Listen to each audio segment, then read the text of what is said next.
بسم اللہ الرحمن الرحیم نحمدہ ونصلی ونسلم علی رسولہ الکریم اما بعد فاعوذ باللہ من الشیطان الرجیم بسم اللہ الرحمن الرحیم۔ محترم والدین اور عزیز بچوں، اللہ تبارک و تعالیٰ کا بے حد شکر ہے کہ جس نے ہمیں یہ خوشی کے لمحات میسر کیے اور یہ خوبصورت لمحے دیکھنے کی اللہ نے توفیق عطا فرمائی۔ آج کا دن 25 دسمبر بڑا ہی اہمیت کا حامل دن ہے، اور آج کا یہ ہمارے اسکول کا فنکشن، اس میں دو چیزیں ہم نے ڈسکس کرنی ہیں۔ ایک تو قائد اعظم کے حوالے سے اور دوسرا اسکول کے حوالے سے۔ 25 دسمبر جس طرح سر علی رضا صاحب نے آپ کو تاریخ کی کچھ باتیں بتائیں، اور قائد اعظم کے حوالے سے انہوں نے کہا کہ قائد اعظم کو فتووں کا سامنا بھی کرنا پڑا، کہ ان کو کہا گیا کافر اعظم، اور شیعہ بھی کہا گیا ان کو کہ ان کا نام محمد علی ہے تو ان کی بہن کا نام فاطمہ ہے تو یہ شیعہ ہیں۔ بہت ساری باتیں، لیکن ہمارے علماء نے، صوفیاء نے اور اس وقت کے جید اولیاء کاملین نے قائد اعظم کا ساتھ دیا۔ اس ضمن میں بے شمار باتیں ہیں، بہت ساری باتیں ہیں کرنے کو، لیکن میرے پاس چونکہ ٹائم بہت کم ہے، ظہر کی نماز میں ہر حال میں مجھے مسجد میں پہنچنا ہوتا ہے۔ قائد اعظم محمد علی جناح نے جب پہلے جو ہندوؤں کی جماعت تھی کانگریس، بچوں آپ کے سننے والی باتیں ہیں، اگر آپ توجہ سے سنو گے تو آپ کے بڑے کام آئیں گی۔ جو بچے پڑھ کے چلے گئے یہاں سے، وہ اب فون کرتے ہیں کہ صاحب اس موضوع پہ ہمیں کچھ اسپیچ لکھ کے دیں، اس موضوع پہ ہمیں کچھ بات بتائیں۔ تو کہنے کا مقصد ہے کہ تو ہم نے تو آپ کو پڑھانا ہے، اس قابل کرنا ہے کہ خود کتابیں پڑھیں، خود مطالعہ کریں، تاکہ آپ کو کسی سے پوچھنے کی ضرورت ہی نہ پڑے۔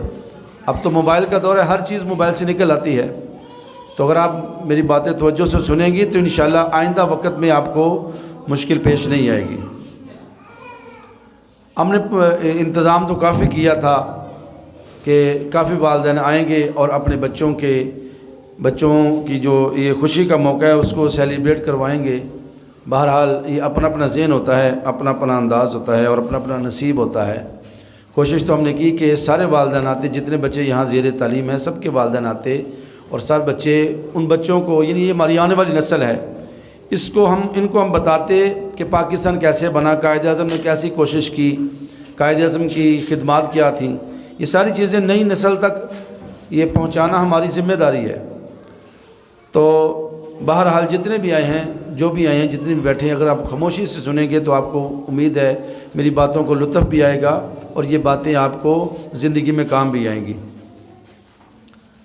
کانگریس میں تھے قائد اعظم، تو آپ نے دیکھا تھا کانگریس کے تو ہندوؤں اور انگریزوں کی جماعت ہے، یہ تو مسلمانوں کے ساتھ اچھا سلوک نہیں کر رہے۔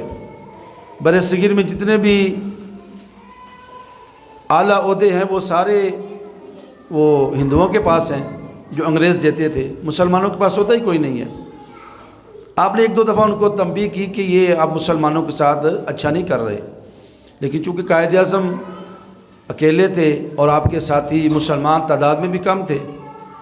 علامہ اقبال رحمۃ اللہ علیہ نے ایک دفعہ 1930 میں جلسہ ہوا الہ آباد، یہ انڈیا کے ایک شہر ہے، تو علامہ اقبال نے فرمایا کیوں نہ اگر یہ ہمارے ساتھ اسی طرح ظلم و زیادتی کرتے رہے تو کیوں نہ ہم اپنا علیحدہ ملک بنا لیں، اپنا علیحدہ وطن بنا لیں، جس میں ہماری مرضی ہو، ہماری آزادی ہو، رہنے کی، کھانے پینے کی، زندگی گزارنے کی آزادی ہو، تو ہم ان کے محتاج ہی نہ رہیں گے۔ قائد اعظم کو یہ بات بڑی پسند آئی، لیکن علامہ اقبال اس کے 8 سال بعد جو ہے وہ داغ مفارقت دے کے دنیا سے چلے گئے، فوت ہو گئے۔ تو قائد اعظم نے کہا کہ علامہ اقبال نے جو بات کی ہم نے اس کو اب عملی جامہ پہنانا ہے، اس پہ عمل کرنا ہے، پاکستان بنانا ہے۔ تو قائد اعظم نے پھر اکٹھا کیا۔ آج لوگ کہتے ہیں کہ مزاروں پہ نہیں جانا چاہیے، سیاز شریف قائد اعظم چل کے گئے، علی پور سیداں قائد اعظم چل کے گئے، گولڈا شریف قائد اعظم چل کے گئے، اور اس طرح کے تقریباً 17 مزارات ہیں جن پر جا کر قائد اعظم نے حاضری بھی دی، اور جا کر ان کے جو سجادگان ہیں گدنشین پیر حضرات تھے ان سے کہا اپنے مریدوں سے کہ ہمارے ساتھ چلیں، ہمارا ساتھ دیں، ٹھیک ہے۔ تو قائد اعظم تو مزار پہ جاتے تھے، سید مخدوم حجویر امم مرکد او پیر سنجر راہم، یہ فارسی کا شعر ہے۔ کب کہا علامہ اقبال نے؟ علامہ اقبال نے تب کہا جب آپ حضرت داتا گنج بخش علی حجویری کی قبر پر گئے تھے۔ آج لوگ کہتے ہیں مزار پہ جا کے غلط کام کرنا منع ہے۔ جس طرح ٹی وی دیکھنا گناہ نہیں، لیکن ٹی وی پہ غلط پروگرام دیکھنا گناہ ہے۔ موبائل استعمال کرنا گناہ نہیں، لیکن موبائل کو غلط طریقے سے استعمال کرنا گناہ ہے، ٹھیک ہے۔ اس طرح ہر چیز کا فائدہ بھی ہوتا ہے، نقصان بھی ہوتا ہے، یہ چونکہ موضوع کہلاتا ہے۔ تو قائد اعظم مزارت پہ چل کے گئے اور جا کر جو ہے وہ ان سے کہا پیر حضرات سے ہمارا ساتھ دیں، تو انہوں نے بھی ساتھ دیا، اپنے مریدین سے بھی کہا، تو اس طرح پاکستان بنا۔ جب پاکستان قائد اعظم 1940 کو پھر یہ قرارداد پیش کی گئی۔ قرارداد کس کے سامنے پیش کی گئی؟ ہندوؤں اور انگریزوں کے سامنے، یعنی قرارداد کہ ہم مسلمان زیادہ تعداد میں ہیں تو ہم علیحدہ ملک بنانا چاہتے ہیں۔ آپ کی یہ قرارداد منظور کی گئی، منظور ہو گئی، یعنی 23 مارچ 1940 کو تقریباً آدھے سے زیادہ پاکستان بن گیا تھا۔ اس کے بعد پھر محنت ہوتی رہی، کوشش ہوتی رہی، پاکستان بننے میں ابھی چند مہینے باقی تھے۔ تو قائد اعظم خطاب کر رہے تھے غالباً پشاور